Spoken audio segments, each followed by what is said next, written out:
एक प्रश्न पूछा है। ये कहती है कि मैं अति चिंतित रहती हूँ, बहुत सोचती हूँ, एंग्जायटी होती है। मैं नॉर्मल रहने के लिए एंटी डिप्रेसेंट भी लेती हूँ। क्या विपश्यना मुझे इन सब से निजात दिला सकता है? मुझे जीवन में कोई खुशी, कोई उम्मीद नज़र नहीं आती। ये प्रश्न है इनका। एक आदत बन जाती है और जब मन किसी भी आदत में घिर जाता है तो उससे निजात पाना बहुत मुश्किल हो जाता है। यह बहुत सोचना, यह बहुत चिंतित रहना, ये सब आदतें हैं। यह ऐसी ही आदत हैं जैसे किसी आदमी को तंबाकू खाने की आदत पड़ जाती है, किसी को कोई और नशा करने की आदत पड़ जाती है। और इतना ही नहीं, यह भी थोड़ा टॉक्सिक हो गया, ब्लड में चला जाता है, शरीर और मन का हिस्सा हो जाता है। लेकिन वह चीज है जो ऐसी आदत बन जाती है जहां कोई नशा जैसा कुछ नहीं मालूम पड़ता। बहुत से लोग खाने के बाद चाय पीने लगते हैं, बहुत से लोग खाने के बाद कोल्ड ड्रिंक पीने लगते हैं, बहुत से लोग बहुत ज़्यादा बोलते हैं, बहुत से लोग लोगों के बीच में रहते हैं, वो अकेले नहीं रह सकते। बहुत से लोग उग्र होते हैं, वो हर किसी पर गुस्सा करते हैं। वो यह नहीं देखते कि ये आदमी बाहर का है, अंदर का है। तो ये जो आदतें हैं, ये इन आदतों में और नशा करने वाले जैसी आदतों में कोई बहुत ज़्यादा फर्क नहीं है। कोई चावल खाता है रात में, उसको न मिले अगर चावल रात में तो उसको लगेगा कि आज बहुत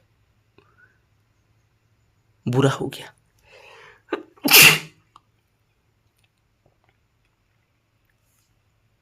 कोई दिन में चावल खाता है, उसको न मिले चावल, वो परेशान हो जाता है।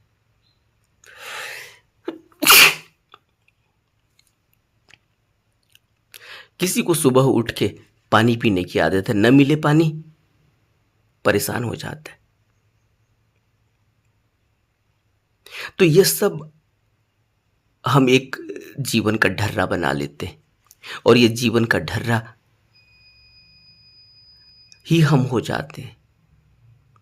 ये बहुत चिंतित होना, ये बहुत सोचना, ये क्या है? क्यों हमें बुद्ध के उपदेशों की आवश्यकता होती है, किसी गुरु के उपदेशों की आवश्यकता होती है? क्यों हम आध्यात्म की तरफ बढ़ते हैं? आपने कभी सोचा कोई आदमी जो जीवन में सब कुछ कर रहा है, खूब मजा ले रहा है, कुछ नहीं मानता, वो कहता है कि हम नहीं मानते ये सब धर्म ग्रंथों की बातें, ये वो, ये सब मंदिर जाना, ये व्रत रखना, ये पूजा करना, ये सब न तो हमारे पास वक्त है इतना और न हमें इसमें कोई भी वो है, रस है। लेकिन उसी आदमी को तुम कुछ सालों के बाद, कुछ दिनों के बाद, कुछ महीनों के बाद अचानक बदलते हुए देखोगे। होता क्या है कि जब आदमी एक ऐसी स्थिति में पहुंचता है जहां अपने को बेसहारा महसूस करता है, जहां उसे लगता है कि वो थक गया है, जहां उसे लगता है कि वो अब टूट रहा है, कोई उसका सहारा नहीं बन सकता। जब वो देखता है कि उसने जितने भी सहारे तलाशे थे, जितने भी सहारे इकट्ठे किए थे, सब सहारे बेकार ही प्रतीत हो रहे हैं। पत्नी बनी, पति बना, बाल बच्चे बने, घर परिवार बना, भाई बहनों से उम्मीदें हुई, यार दोस्तों से उम्मीदें हुई, और जब वो परेशानी में उलझता है, पड़ता है, परेशानी किसी भी प्रकार की हो सकती है, शारीरिक रूप से, मानसिक रूप से सब कुछ है, लेकिन फिर भी परेशानी मालूम पड़ती है। बाल बच्चों की टेंशन है, पति की टेंशन है, पत्नी की टेंशन, घर परिवार की टेंशन, नौकरी चाकरी की टेंशन, बिजनेस की टेंशन। तब लगता है कि अब कोई सहारा खोजना होगा, और सहारा फिर सबसे बढ़िया सहारा है कि जिस भी मजहब से जुड़े हों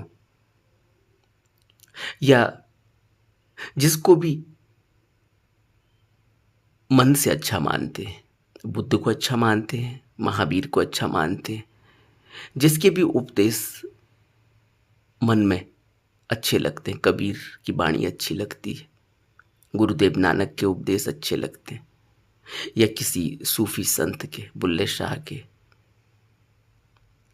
फिर आदमी टिल्ट होता है, झुकता है, सोचने पर मजबूर हो जाता है। यहां से शुरू होता है चिंतन।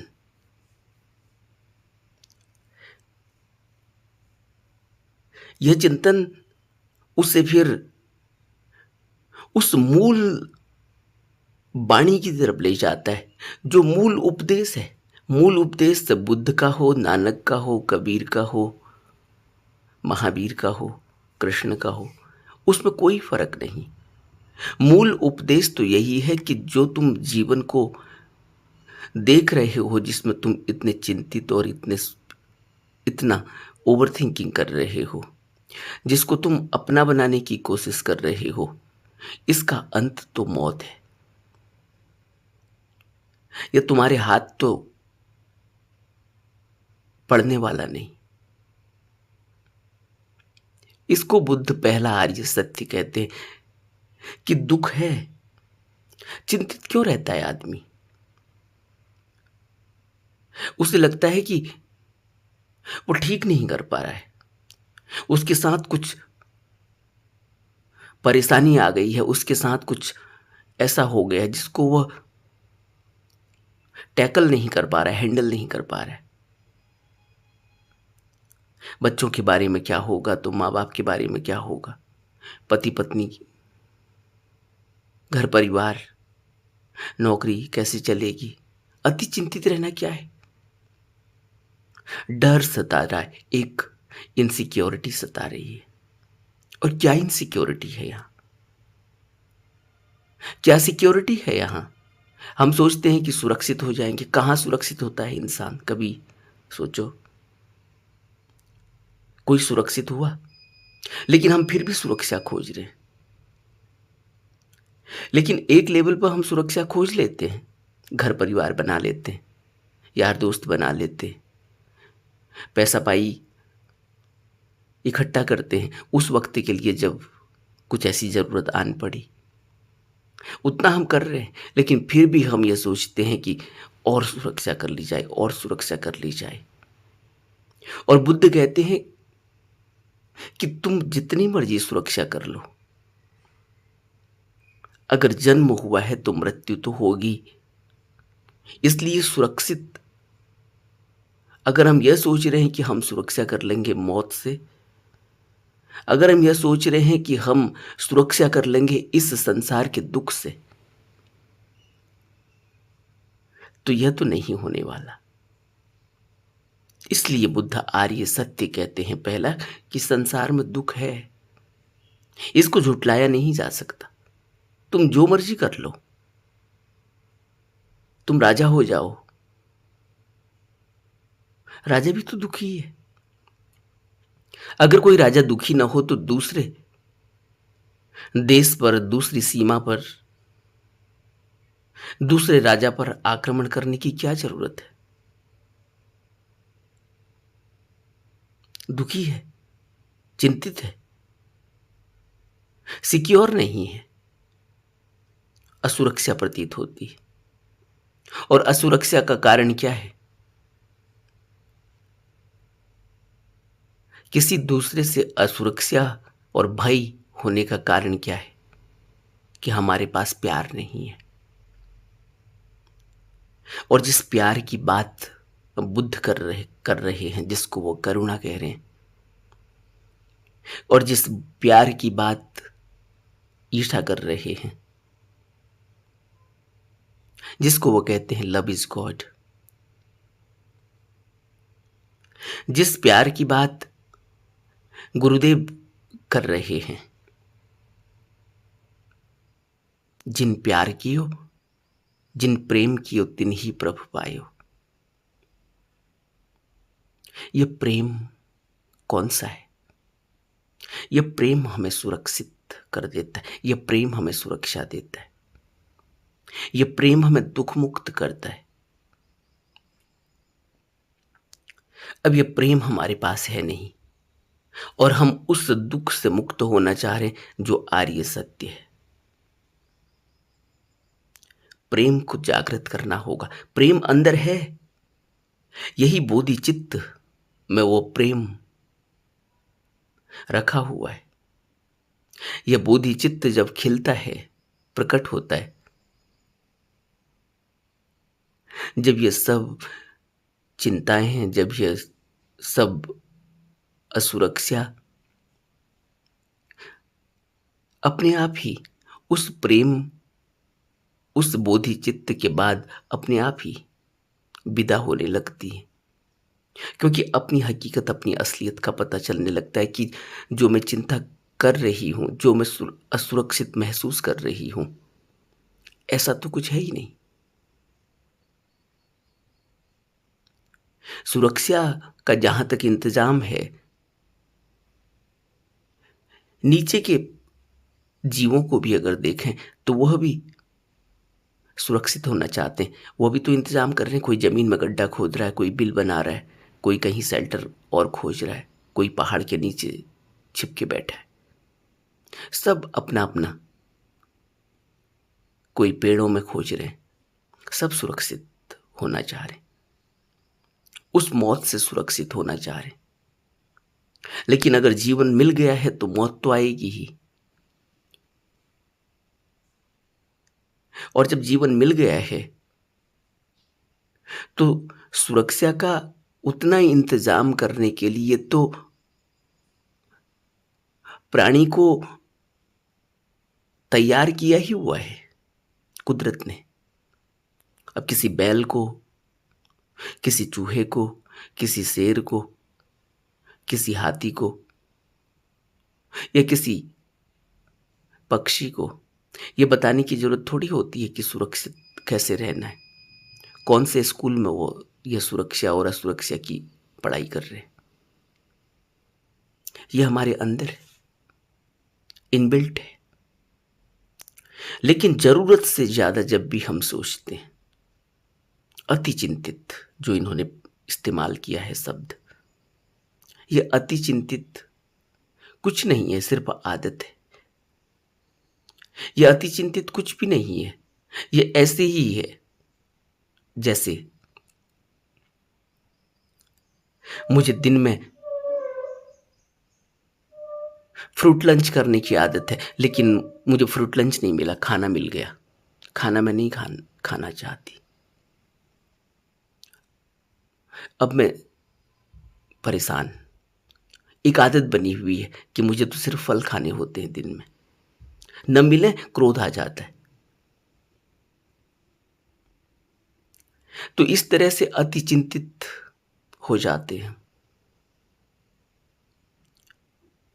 अति चिंतित, अति चिंतित तो हर कोई रहता है।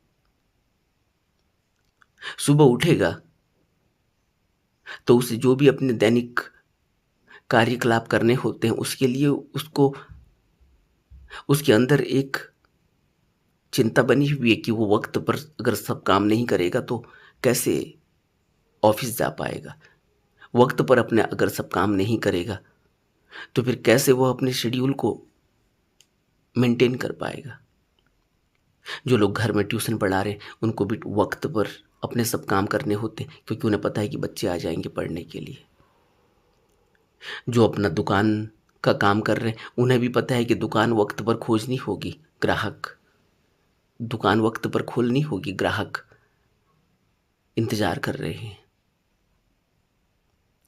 जो लोग सर्विसेज का काम करते हैं, सर्विसिंग करते हैं, मैकेनिक हैं, उनको भी वक्त पर अपना काम करना है। उन्हें पता है कि ग्राहक इंतज़ार कर रहा है, उसको उसका सामान देना है वापस।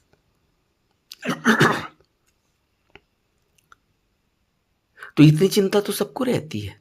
बच्चे स्कूल जा रहे हैं, पढ़ रहे हैं, होमवर्क कर रहे हैं, एग्ज़ाम की तैयारी कर रहे हैं, टेस्ट की तैयारी कर रहे हैं, चिंता है। लेकिन अति चिंतित हो जाना एक ढर्रा बना लेते हैं हम मन में, बहुत सोचना। और फिर इसके लिए अब हम सोचते हैं कि अब इसको कैसे दूर करें, क्योंकि हम अपनी तरफ नहीं देख पाए तो हम चले जाते हैं डॉक्टर के पास। अब अपनी तरफ देखना मुश्किल हो जाता है, क्योंकि ये जो स्विंग है, ये जो वेग है, ये इतना ज़्यादा हो जाता है कि अपनी तरफ तो देखा ही नहीं जा सकता, और अपनी तरफ देखने के लिए ठहरना होता है।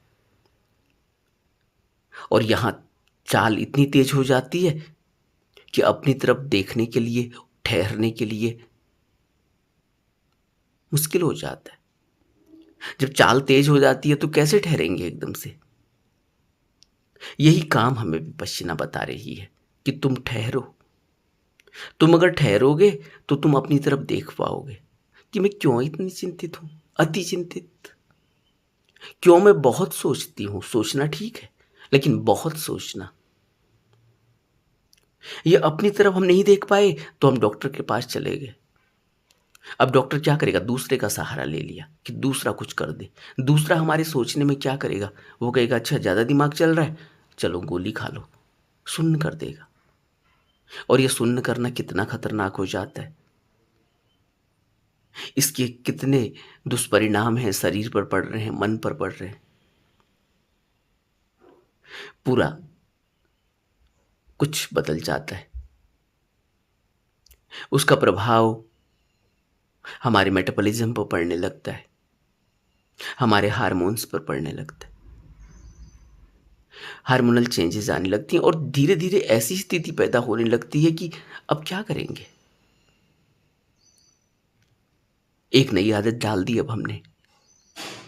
तो इस एंटी डिप्रेसेंट जो हम डॉक्टर के पास गए हैं इसलिए क्योंकि हम सोच रहे हैं कि दूसरा इसमें कुछ कर देगा, और दूसरा दूसरा तुम्हें गोली का सहारा देता है। वहीं एक और डॉक्टर है, बुद्ध भी अपने को वैद्य कहते हैं, लेकिन बुद्ध कैसे डॉक्टर हैं, कैसे वैद्य हैं? वो कोई गोली नहीं देते, वो तो तुम्हें सहारा देते हैं, तुम्हें तुम्हारे मन पर काम करते हैं, तुम्हें रोकते हैं, तुम्हारे अंदर ठहराव देते हैं। और वो ठहराव कैसे आता है? किसी गुरु की सानिध्य में उसके ऑरा से ठहराव आता है, उसके दर्शन से, उसके कार्यकलाप से, उसके साथ बैठने से, उसके सानिध्य से ही मन ठहरने लगता है। वो ऊर्जा ऐसी है। और फिर वो कहते हैं कि तुम ये अभ्यास करो। उस अभ्यास को करने से एक ठहराव आता है मन में, और जब मन में ठहराव आता है तो फिर हम देख पाते हैं अपनी तरफ। जब हम अपनी तरफ देख पाते हैं ठहर के, तो हम देखते हैं कि कौन सी बात थी जिसकी वजह से मैं अति चिंतित हूँ। और वो अति चिंतित का पता चलता है कि मैं उस बात के को बार बार सोच रही हूँ जिसके लिए इतना सोचने की ज़रूरत नहीं थी। उसको कम सोचे हुए भी काम चल सकता था, लेकिन क्योंकि मैं अपनी तरफ देख नहीं पाई इसलिए मैं उसको बार बार सोचने लगी। मन इतना उग्र हो गया, इतना तेज हो गया कि बस बार बार वहीं ले आता है, वही चीज़ रिपीट होने लगती है। और रिपीट होते होते होते होते एक स्थिति ऐसी आती है कि हम कर्म करने लग जाते हैं, वो हमारे जीवन का हिस्सा बनने लग जाता है। यही तो कुदरत ने हमें मन दिया है। कुदरत ने हमें जो मन दिया है वो यही तो काम करता है। उसका काम ही यही है कि हमें मोबिलाइज करना, हमें आगे की तरफ ले जाना, हमें मूव करना। वो रोकना नहीं जानता, वो मूव करना जानता है। और वो मूव करने में अगर हमने गलत डायरेक्शन ले ली तो फिर हम गलत रास्ते पर चले जाएंगे। इसलिए हमें गलत रास्ते पर नहीं जाना है। अब हमें डायरेक्शन किससे मिलेगी? डायरेक्शन हमें मिलेगी बुद्ध से। बुद्ध हमें डायरेक्शन देते हैं। कौन है बुद्ध? कौन है गुरु? बुद्ध और गुरु वो होता है जो उस रास्ते पर चलकर, जो सत्य का रास्ता है, जो धम्म का रास्ता है, उस रास्ते पर चलकर जो उस मुकाम पर पहुंचता है जहां मन पूरा थिर हो चुका है, स्थिर हो चुका है, जहां जीवन में हम उस मुकाम पर पहुंच चुके हैं जहां हमने देखा कि यह दुख आर्य सत्य है, जहाँ हमने देखा कि इस दुख से ऊपर उठा जा सकता है, जहाँ हमने देखा कि जहाँ जन्म हो गया वहाँ मृत्यु निश्चित है, जहाँ हमने देखा कि मृत्यु के बाद की भी यात्रा है, जहाँ हमने जो बुद्ध ने शुरुआत में अपने अपने उस वहाँ से शुरुआत की कि इस मृत्यु के बाद फिर क्या होगा। अभी आदमी जिंदा था, गिरा, अचानक गिरा, 4 आदमी इसको पकड़ कर ले जाने लगे। अब ये उनको नहीं कह सकता कि तुम मुझे कहाँ ले जा रहे हो। अभी तक ये खड़ा था, चल रहा था, किसी से बात करता था, अपना विरोध करता था, अपना पक्ष रखता था। अभी अचानक सब कुछ खत्म हो गया, तो ये कहाँ गया? ये कौन है? क्या मृत्यु के बाद भी कोई जीवन है? क्या मृत्यु के बाद भी कोई यात्रा है? वहाँ से शुरुआत बुद्ध ने की। इसलिए बुद्ध ने वो छोड़ दिया जिसके लिए हम पूरे जीवन चिंतित रह रहे हैं। हमारी अति चिंता क्या है? कि हम राजा बन जाएं। हमारी अति चिंता क्या है? कि हम अपने को सुरक्षित कर लें, अपने को किले के अंदर कर लें। हमारी चिंता क्या है? कि हम ऐसे सुरक्षित हो जाएं कि हमारे चारों तरफ पहरेदारी हो, कि हम, और हमारी चिंता क्या है? कि हम मर न जाएं। और जबकि आर्य सत्य क्या है? कि जीवन है अगर तो मृत्यु होगी, इसको कोई भी बचा नहीं सकता। यहाँ तक कि जो अवतार बन के आए, जो भगवान बन के आए, उनको भी जीवन छोड़ना पड़ा है, उनको भी शरीर छोड़ना पड़ा है। उनको भी हमने एक समय जीवन कहा, एक समय उनका जीवन देखा, और एक समय हमने उनको उनकी मृत्यु भी देखी, उनको जाते हुए भी देखा। तो हम क्या समझते हैं कि हम इस जीवन और मृत्यु से बच पाएंगे? क्या हम यह सोच रहे हैं कि हम इस मृत्यु से ऊपर निकल जाएंगे?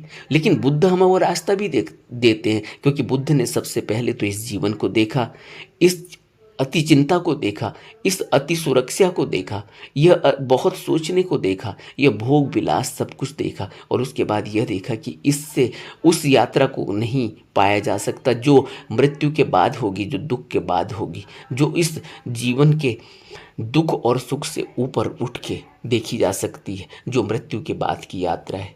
तब बुद्ध ने शुरुआत की, और बुद्ध ने यह सब कुछ ही छोड़ दिया जिसके लिए हम अति चिंतित हैं, और हमको वह रास्ता भी दिया कि तुम्हें इस तरह से मेरी तरह छोड़ने की ज़रूरत नहीं है। तुम मध्य मार्ग में आ जाओ, तुम वह रास्ता अपनाओ कि तुम घर में बैठ के ही यह रास्ता अपना लो कि जहाँ पर मध्य मार्ग में तुम इस दुख से ही ऊपर उठ जाओ। हमारा दुख क्या है? ज़्यादा बोलना। बुद्ध कहते सम्यक वाक में आ जाओ। तुम क्यों इतना बोलते हो? तुम क्यों चुगली करते हो? क्यों निंदा करते हो? तुम क्यों इतना ज़्यादा अपने को इतना ओवर स्मार्ट और इतना अपने को इतना ज़्यादा पढ़ा लिखा और ज्ञानी क्यों बताने की कोशिश कर रहे हो, जबकि तुम्हें कोई पूछ नहीं रहा है? तो बुद्ध कहते तुम सम्यक वाक में आ जाओ। तुम उतना ही बोलो जितनी ज़रूरत है, तुम उतना ही सोचो जितनी ज़रूरत है, तुम उतना ही अपने शब्दों का इस्तेमाल करो जितनी आवश्यकता है। तो बुद्ध कहते सम्यक वाक।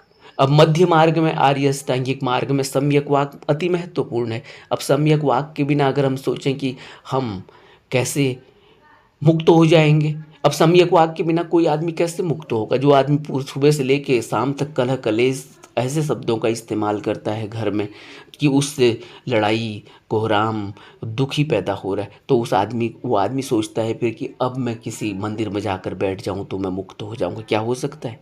कभी नहीं हो सकता। और बुद्ध कहते हैं कि तुम आर्य अष्टांगिक मार्ग को अपने जीवन में उतारे बिना मुक्त नहीं हो पाओगे। और आर्य अष्टांगिक मार्ग को हम अपने जीवन में कैसे उतारते हैं? जब हम बुद्ध की उन 8 बातों को फॉलो करते हैं। 8 बातों में क्या है? सम्यक वाक। कम से कम बोलो, उतना ही बोलो, उतने ही शब्दों का इस्तेमाल करो जितना आवश्यक है, उतनी ही सोचो, उतनी ही चिंता करो जितनी आवश्यक है।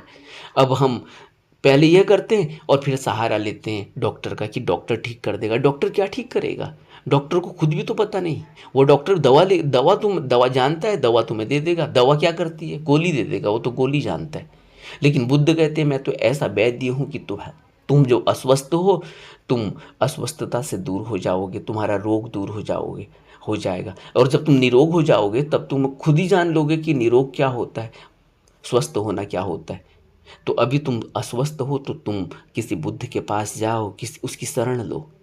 उसकी शरण में क्या होगा? मन रुकेगा। इन्होंने लास्ट में जो पूछा है कि क्या विपश्यना मुझे इन सब से निजात दिला सकता है? हाँ, विपश्यना ठहराना ही सिखाता है, मन को रोकना सिखाता है। इस ओवर थिंकिंग को, इस अति चिंतित रहने को, ये बहुत सोचने को, इस एंग्जाइटी को देखना सिखाता है विपश्यना। जब तुम रुकोगे, देखोगे, मन को अपने देखोगे, तब पता चलेगा कि इतना ज़्यादा मैं क्यों परेशान हूँ इस बात के लिए कि जो निश्चित ही है, होनी ही है। अगर मृत्यु होनी है तो होनी ही है। अगर दुख होना है, दुख तो है ही, आर्य सत्य है वो, तो उससे कैसे बचोगे? उसके लिए उतने इंतजाम तुम ही नहीं, वह जो प्राणी, जो निचली योनियों के प्राणी हैं, जिनके पास उतने सोचने समझने की ताकत नहीं है, वह भी इतना इंतजाम कर लेते हैं अपनी सुरक्षा का, अपने भोजन का और अपने काम वासना को शांत करने का। उतना इंतजाम वो भी कर लेते हैं, उतना तो उनके अंदर भी इंटेलेक्ट है। तो हम क्या सोच रहे हैं कि हम ज़्यादा थिंकिंग करके कुछ और एक्स्ट्रा कर लेंगे। मनुष्य के अंदर तो बहुत कुछ सोचने समझने की क्षमता है, उसने से पहले ही अपना इतना विकास कर रखा है। तो बुद्ध कहते हैं कि तुम अपना और विकास कर लो। आध्यात्मिक उत्थान करने का तरीका है आर्य अष्टांगिक मार्ग। रोग से, दुख से, इस संसार के दुख से, इस आर्य सत्य से मुक्त होने का, इस आर्य सत्य है जो दुख, इस दुख से मुक्त होने का जो बुद्ध ने इंतज़ाम बताया, तरीका बताया, वो गोली कोई डॉक्टर द्वारा दिए जाने वाली गोली नहीं है कि दुख चला जाएगा, मन रुक जाएगा, चिंता कम हो जाएगी, सोचना कम हो जाएगा। बुद्ध कहते हैं तुम विपश्यना करो। बुद्ध ने गोली दी विपश्यना की, व्यायाम की, अभ्यास की, ध्यान की। जैसे ही ध्यान करते हैं वैसे ही मन रुकने लगता है। अब स्वयं से ही अपने को देखने की एक आदत पैदा होती है। अपने को देखना, अपने को देखने से पता चलता है कि क्या गलत हो रहा है, क्या ठीक हो रहा है। अपने को देखने से पता चलता है कि मैं कहाँ गलत हूँ और कहाँ ठीक हूँ। अपने को देखने से पता चलता है कि मैं मन पर इतना इतना कंट्रोल कर सकती हूँ कि मैं कहाँ पर मुझे चलना है, कहाँ पर मुझे नहीं चलना, क्या मुझे सोचना है, क्या मुझे नहीं सोचना। इसलिए, और इन्होंने जो अंत में पूछा है कि मुझे जीवन में कोई खुशी की उम्मीद कोई नज़र नहीं आती। जीवन में खुशी की उम्मीद, खुशी है कहाँ? खुशी हम किसको कह रहे हैं? हर खुशी अंत में दुख में ही बदल जाने वाली है, क्योंकि या तो वो वस्तु चली जाएगी, वो व्यक्ति चला जाएगा जो खुशी दे रहा है, और या तो हम चले जाएंगे, क्योंकि जीवन अनित्य है। अनित्य आर्य सत्य है, इस अनित्यता से बचा नहीं जा सकता। तो ये खुशी जो भी हम खोज रहे हैं सिर्फ टेम्परेरी है। और अगर तुम्हें जीवन में किसी भी खुशी की कोई उम्मीद नज़र नहीं आती तो समझ लेना कि तुम अब ऐसे चौराहे पर खड़े हो जहाँ पर तुम्हें अब किसी बुद्ध की, किसी गुरु की, किसी को अपने हाथ को थमा देने की आवश्यकता है। अब तुम्हें किसी गुरु की, किसी बुद्ध के उन उपदेशों को सोचने समझने की, चिंतन की आवश्यकता है। अब तुम्हें सहारे की आवश्यकता है कि तुम इससे ऊपर उठ सको, क्योंकि तुम अब रुक जाना चाहते हो। तुमने देख लिया कि अब कोई खुशी नहीं मिलने वाली। तुमने सभी खुशी को टेस्ट कर लिया है, उनको चेक कर लिया है, जो मिली और चली गई।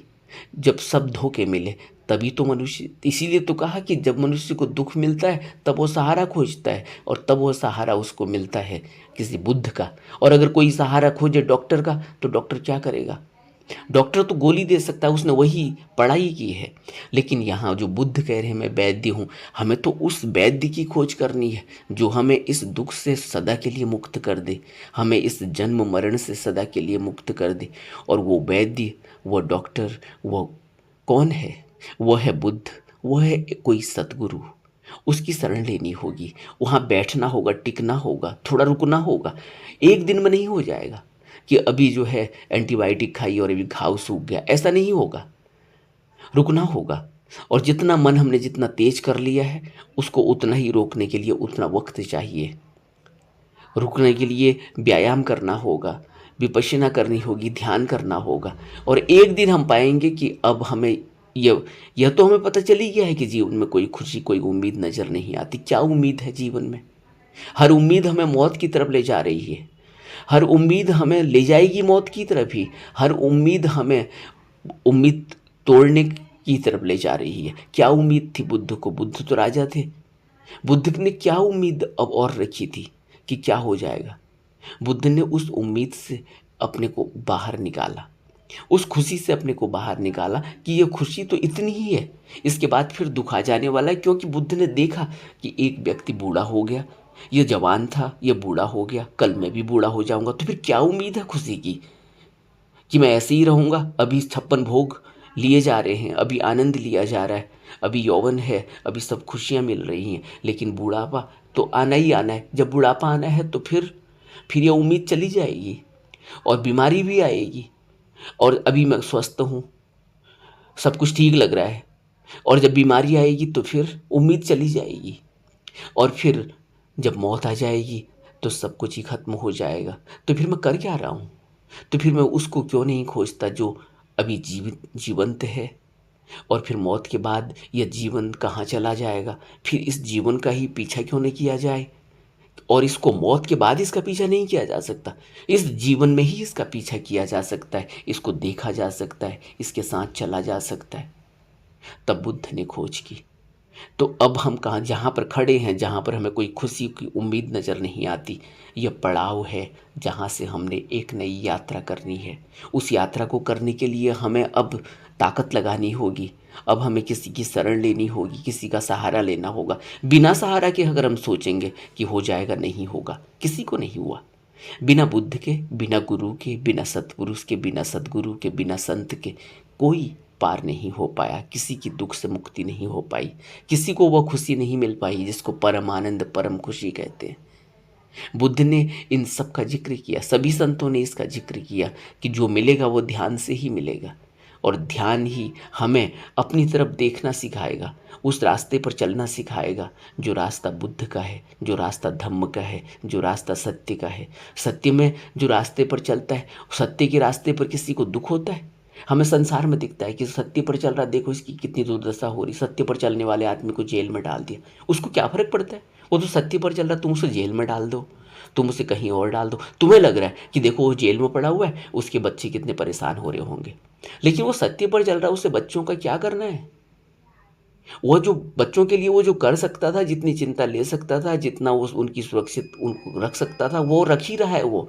लेकिन वो तुम्हारी तरह बहुत ज़्यादा सोचना, बहुत ज़्यादा चिंता करना नहीं कर सकता। सत्य में चलने वाला व्यक्ति, धम्म को पा लेने वाला व्यक्ति, धम्म पर चलने वाला व्यक्ति, उसको, जैसे आपने कहीं कोट पढ़ा होगा, सत्य को परेशान नहीं किया जा सकता, सत्य को तुम खत्म नहीं कर सकते।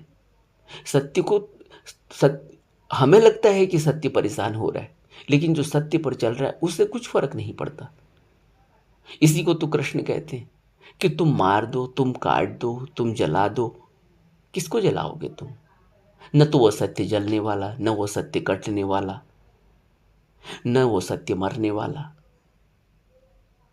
लेकिन हम देखते हैं अपने आईने से, अपने चश्मे से, और हमारा चश्मा क्या है कि सुरक्षा खोज लो। राजा होते तो शायद सुरक्षित हो जाते, खुश हो जाते, और बुद्ध राजा हैं और तब भी असुरक्षित हैं, तब भी खुश नहीं हैं। लेकिन हम सोच रहे हैं कि बुद्ध को शायद पता नहीं, बुद्ध पता नहीं क्यों राजा बन होके भी सब कुछ छोड़ के चले गए, हम पता नहीं राजा होके सब कुछ पालेंगे। बुद्ध कहते हैं कि उससे नहीं मिलेगा, मिलेगा तो आर्य अष्टांगिक मार्ग से। और आर्य अष्टांगिक मार्ग के इन 8 भागों का जब पालन करेंगे, कितना आसान है। मैंने अभी सम्यक वाक् कहा, तुम न बोलो किसी से कड़वा, तो तुम्हारा दुख क्यों बढ़ेगा? तुम किसी की निंदा न करो, किसी की चुगली न करो, तो तुम्हारा दुख क्यों बढ़ेगा? जरा सोचो। तुम चुप हो जाओ, तुम इतना मन में न सोचो, अगर इतना ओवर थिंकिंग न करो, इतना न बोलो अंदर से, तो क्या होगा? तुम चुप हो गए, शांत हो गए।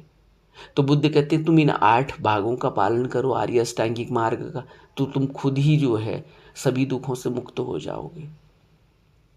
तो जहाँ जो अंत में इनकी बात है कि मुझे जीवन में कोई खुशी, कोई उम्मीद नज़र नहीं आती, जीवन में कोई उम्मीद और कोई खुशी है भी नहीं, लेकिन इस जीवन से, इसी जीवन को खोजा जा सकता है जो बुद्ध ने खोजा।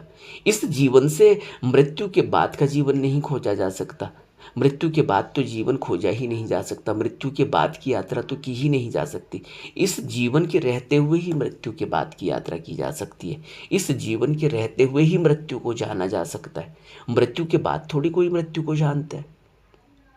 लेकिन हमें पंडितों ने, पादरियों ने इस तरह की बातें सिखाई हैं। वो कहते हैं कि जब तुम मरोगे तो तब तुम्हें जो तुम्हारा अपना होगा, अगर उसने तुम्हारी ऊपर आग लगा दी तो तुम मुक्त हो जाओगे। अगर तुम्हारा उसने पिंडदान कर दिया तो तुम मुक्त हो जाओगे। अगर उसने तुम्हारा श्राद्ध कर दिया तो तुम मुक्त हो जाओगे। नहीं, ये बातें ठीक नहीं हैं। ये बातें भरमाने वाली हैं। बुद्ध ने इसलिए इस सब का विरोध कर दिया। इसीलिए बुद्ध, विरोध करने के बाद भी तुम बुद्ध की बातों को काट नहीं पाए। विरोध करने के बाद भी तुम बुद्ध को जड़ से नष्ट नहीं कर पाए। बुद्ध आज भी आकाश में चमक रहे हैं। बुद्ध आज भी इस हवा में हैं। और यह जो बातें हैं जो हमें इस भ्रम में उलझा रही हैं, इनका कोई अस्तित्व नहीं है। इनकी कोई हकीकत असलियत नहीं है। अगर जीवन मिलेगा, अगर खुशी मिलेगी, अगर जीवन में कोई उम्मीद है, तो वह बुद्ध के धम्म श्रवण से ही होगी। और जब मैं यहाँ बुद्ध कह रहा हूँ तो मेरा मतलब गौतम बुद्ध से ही नहीं है। बुद्ध का मतलब है किसी भी संत, किसी भी सद्गुरु की शरण। जो पूरा गुरु है, जो पूरा संत है, जो पूरा बुद्ध है, उसकी शरण से ही हम इस जो खुशी है वह भी पा सकते हैं, और जो उम्मीद है वह भी पा सकते हैं। लेकिन इस जीवन से उम्मीद, यानी कि इस डॉक्टर से उम्मीद लगाना कि यह कोई दवा दे देगा तो हम एंटी डिप्रेसेंट लेंगे तो हम आनंद में चले जाएंगे, या हम किसी अपने घर परिवार को बना लेंगे तो आनंद में चले जाएंगे, कोई उम्मीद, कोई खुशी मिल जाएगी, किसी को नहीं मिली। लेकिन करते सब यही है। इसीलिए तो बुद्ध का मार्ग इस संसार के मार्ग से बिल्कुल अलग है। एक मार्ग है जो संसार की तरफ जाता है, एक मार्ग है जो बुद्ध की तरफ जाता है, धम्म की तरफ जाता है। इसलिए बुद्ध धम्म की तरफ वाला मार्ग बताते हैं, जहाँ परम खुशी, परम आनंद अंत में मिलता ही है। संसार में दुख जितना भी दिखाई दे रहा हो, होता हुआ, छूता हुआ, लगता हुआ, लेकिन जो सत्य के मार्ग पर चल रहा है उससे कुछ कुछ भी नहीं लगता। बुद्ध को थोड़ी पता चलता है कि बुद्ध कोई जंगल में रह रहे हैं, राजा थे, ये क्या जीवन जी रहे। लेकिन कोई संसारी देखता है, उसे लगता है अरे भाई ये तो पागल हो गया होगा क्या। हमें लगता है कि कोई आदमी पागल हो गया जो अगर ध्यान कर रहा है, बिल्कुल साधारण हो गया है, बिल्कुल सादे कपड़े पहन रहा है, एक जोड़ी दो जोड़ी कपड़े रखे हुए हैं, एक टाइम भोजन कर रहा है, बिल्कुल शांत और अपने आत्मचिंतन में है और अपने आनंद में है, और उसकी आनंद और उसकी शांति दूसरों को प्रभावित कर रही है। लेकिन उसके बाद भी संसारी आदमी को लगता है यार ये क्या जीवन बना रखा है, तुम राजा हो सकते थे। इसलिए बुद्ध कहते हैं कि एक मार्ग संसार की तरफ जाता है, एक मार्ग बुद्ध की तरफ, निर्वाण की तरफ, धम्म की तरफ, सत्य की तरफ जाता है। और बुद्ध हमें सत्य के मार्ग की तरफ जाने का भेद देते हैं, रास्ता देते हैं। हमें उस रास्ते को अपनाना होगा। नमो बुद्धाय।